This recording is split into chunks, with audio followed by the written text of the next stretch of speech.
The first thing the Prophet ﷺ says, as the various tribes are gathered, and realize that Hajj was a tribal exercise in the days of ignorance. It was a time where tribes would flex their muscles over the other tribes, and especially the outsiders that were coming. The Prophet ﷺ, the first thing he says, listen, inna dima'akum wa amwalakum haramun alaykum ka hurmati yawmikum hadha fi shahrikum hadha fi baladikum hadha. I want you to know that your blood and your wealth are forbidden upon you for each other, meaning you cannot fight one another, that your blood and your wealth are as sacred in the sight of Allah subhanahu wa ta'ala as this day in this month and in this particular city. Subhanallah. So what's more holy than Arafah with the Prophet sallallahu alaihi wasallam in Dhul Hijjah? And then the Prophet sallallahu alaihi wasallam, he then goes on to abolish all of the feuds between the tribes. The Prophet ﷺ, once again, he says all of the blood money, all of the feuds, everything that existed between the tribes is crushed under my foot. I'm putting it under my foot and I'm doing away with it. SubhanAllah, like no more fighting between the tribes, no more of these old claims. And he said the first one that I'm abolishing is my own tribe's right, because there were old disputes that existed. So the Prophet ﷺ said, I'm abolishing those. And he said, and I'm abolishing a-riba, which is usury and interest, right? Usury and interest was a means by which the rich became richer and the poor became poorer. It probably sounds familiar to you right now. And the Prophet ﷺ said, I'm doing away with riba altogether. And he said, the first riba that I'm doing away with, the first interest is the riba of Al-Abbas, radiallahu ta'ala anhu. No more late fees, no more things that you owe him. No, I'm abolishing all of the debts of interest and usury. And I start with my own family, with my own uncle, Al-Abbas, radiallahu ta'ala anhu. And then you find these messages, subhanallah, the first man in history to give a clear and explicit message against racism. There is no man that we know in history that precedes the Prophet ﷺ in explicitly saying the following.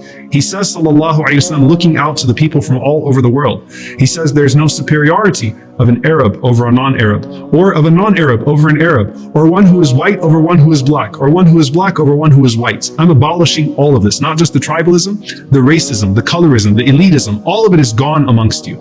And we don't know of anyone to say this before the Prophet ﷺ. Imagine, this is the first khutbah you're hearing from him, sallallahu alaihi wasallam, and you might belong to one of those groups that were discriminated against. And the Prophet ﷺ is saying, this is all done with, it's crushed under my foot. And he says, sallallahu alaihi wasallam, وَاسْتَوْصُوا بِالنِّسَاءِ خَيْرًا, and treat your women well. And he goes on, sallallahu alaihi wasallam, to mention the rights of the women over the men and the rights of the men over the women. So he establishes the family foundation, sallallahu alaihi wasallam. And he says, do not go back to striking each other's necks like disbelievers. SubhanAllah, I mean, it's unbelievable. Don't go back to being kuffar, striking at each other's necks. How the Prophet ﷺ is emphasizing in these moments unity in the home and unity in the community. That's what the Prophet ﷺ is doing. And so if you want to know what you set right in a community, the ethical paradigms in a community to be set, imagine this prominent khutbah of the Prophet ﷺ. For most of the Sahaba, the only khutbah they would ever hear from the Messenger sallallahu alaihi wasallam. And then it came upon the Prophet ﷺ, this particular verse. The verse that a Jewish man once came to Umar ibn Khattab radiallahu ta'ala anhu, and he said, you have a verse in your book that if we, the Jews, had it, then it would be a day of Eid for us. It would be a day of festival for us. Meaning this verse is so special that it deserves its own holiday.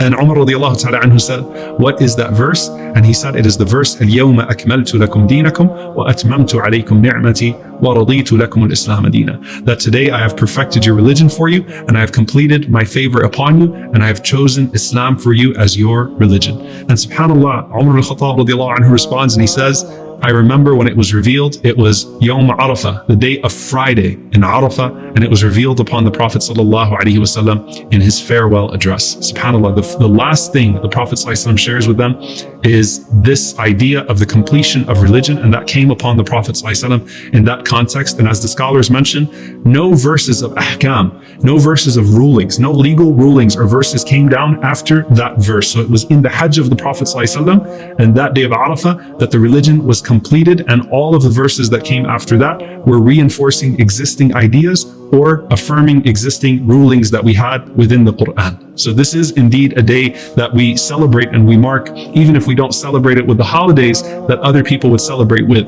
And then the Prophet ﷺ says, listen carefully, and he said, let those of you who are present inform those of you who are absent. And this is perhaps why you find the plentiful narrations of this day of Arafah. It's already understood that what you hear from the Prophet ﷺ, you want to convey to those that are not there. But here the Prophet ﷺ saying to them that, listen, what you hear from me now, I want you to go back and tell your people. I want you to go back and tell your people what you heard from me. So this message that the Prophet ﷺ just gave of the complete oneness of Allah and of abolishing tribalism and racism and of establishing a family and a community and doing away with interest and usury, this is now going to go to all parts of the world that Islam has reached, that this is what the Prophet ﷺ chose to address us with on the day of Arafah. And look at the humility of our Messenger sallallahu alaihi wasallam. What is he concerned with? He's concerned, did I do my job? Did I properly fulfill my task as a messenger?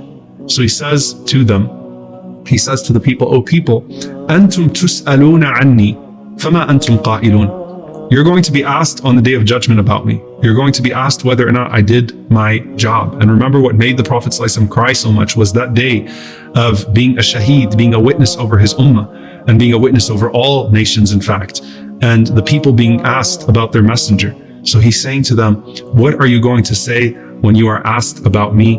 قالوا نشهد أنك قد بلغت وأديت ونصحت. We bear witness that you have delivered the message, that you have fulfilled the message, that you have given us always sincere counsel and advice. Think about the most famous person you've ever seen in public, or someone that you were shocked by seeing for the very first time. And imagine what it was like to see the Prophet ﷺ as a child for the very first time in Hajj. Nubayt ibn Shalayt radiyallahu ta'ala anhu, he mentions that he went to Hajj مع أبي وعمي, with my father and my uncle. And it was the first time that he had been amongst the companions of the Prophet ﷺ, and this was going to be his time to become a companion.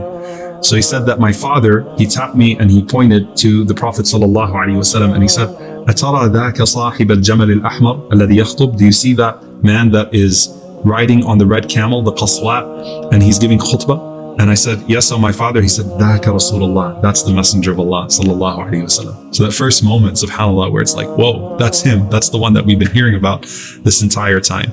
The Hajj was a time where you not only got to see the Prophet sallallahu alaihi wasallam, but you got to see him exert himself in ibadah in the most beautiful of ways. Is Arafah. And what that means is, just like dua is ibadah, that supplication is worship, is that the core of Hajj is in Arafah. It is the ultimate pillar of Hajj. And so the majority of what is narrated about the Prophet ﷺ in his worship and what he was setting right in this farewell Hajj was on the day of Arafah. So the Prophet ﷺ on that day, he enters into Arafah from Mina right before Dhuhr.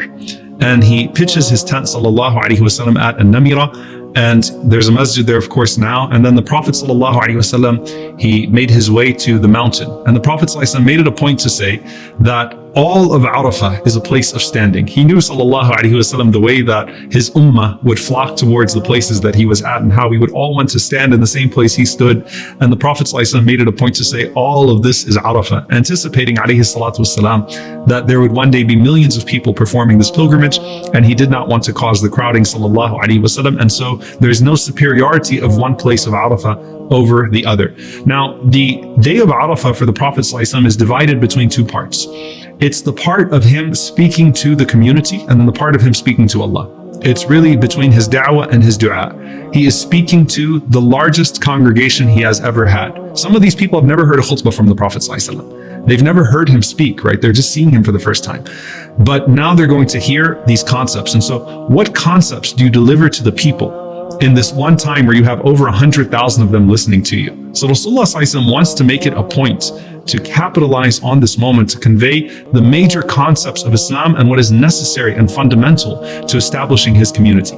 Now we find that though the Prophet ﷺ gives what is famously known as khutbatul wada', as the farewell khutbah, that the Prophet ﷺ gave multiple short khutbahs on that day. And so you have the narration that I mentioned, which actually comes in the form of hadith form from Salama ibn Nubayt, so the son of Nubayt radiyallahu ta'ala anhu, an abihi, on his father, who says, رَأَيْتُ رَسُولُ اللَّهِ صَلَّى اللَّهُ عَلَيْهِ وسلم يَخْطُبُ يَوْمَ عَرَفَةَ عَلَى جَمَلٍ أَحْمَرٍ. I saw the Messenger of Allah sallallahu alaihi wasallam giving khutbah on the day of Arafah as he was on his camel. So the Prophet sallallahu alaihi wasallam was riding his qaswa around, he was riding his camel around sallallahu alaihi wasallam, and he was speaking to the people. One of those addresses that's narrated that the Prophet sallallahu alaihi wasallam said, O people, indeed I have left among you that which if you hold fast to, you will never go astray. In one narration, the Prophet ﷺ says, the book of Allah and the Sunnah. In another narration, the Prophet ﷺ says, the book of Allah and my Ahlul Bayt and my family. So Rasulullah ﷺ is speaking to the people and he's giving them advices as he is riding around before he starts his dua sallallahu alaihi wasallam. But then there is the address of the Prophet sallallahu alaihi wasallam, which has reached us. And the Sahaba mentioned that though they were over 100,000, that the voice of the Prophet ﷺ could reach us in our tents. So without loudspeakers, without anything repeating what the Prophet ﷺ was saying, Rasulullah ﷺ is speaking to his entire community. And that was understood to be a miracle from Allah subhanahu wa ta'ala. أَذِّن وَعَلَيَّ الْبَلَاغ. As Allah subhanahu wa ta'ala told Ibrahim alayhi salam, call, and it is upon me to deliver the message to the audience. So Rasulullah ﷺ stands up on the day of ARAFAH and think about the khutbah of ARAFAH of the Prophet ﷺ and what you're going to hear from him. And if it's your first time hearing the khutbah of the Prophet ﷺ, which is the majority of the people that are there at Arafah, this is their first time hearing a khutbah from the Prophet ﷺ. What do you convey?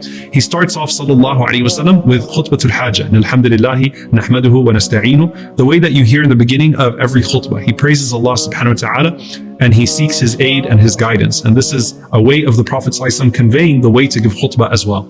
And then the Prophet sallallahu alaihi wasallam, he says to them, Isma'u minni fa inni la adri la'alli la alqakum ba'da 'ami hadha. He said that, listen very carefully to me, O people, because I don't know, this might be the last year that I meet you. I might not meet you after this. And he's speaking not only to the people that are coming from afar, but also the people that have come with him, that I don't know if I will see you again next year. This might be the only time that you ever hear a khutbah from me. So listen very carefully to me.